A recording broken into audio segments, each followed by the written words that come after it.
Programang ito ay rated SPG. Striktong patnubay at gabay ng magulang ang kailangan. Maaaring may masiselang tema, lengguwahe, karahasan, sexual, horror o droga na hindi angkop sa mga bata.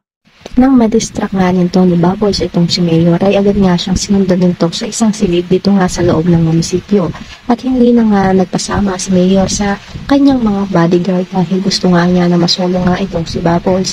At habang gustong-gusto nang simulan ni Mayor na gumawa ng milagro kasama itong si Bubbles ay agad namang nilantad nito ni Bubbles na pumuntang araw siya dito upang patayin ito. At laking gulat nga nito ni Mayor na isa lang nga itong patibong sa kanya na hindi niya namang inaasahan.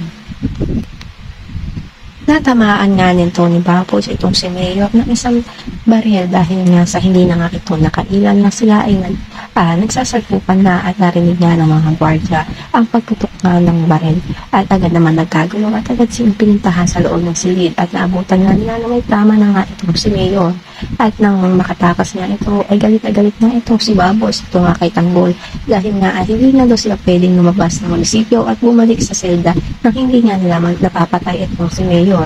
At malalaman nga natin kung tatakasan na nga ng ba nito ni Tanggol itong si Bubbles o tutulungan niya pa rin ito. Dito nga lang yan sa FPJ sa Batang Quiapo.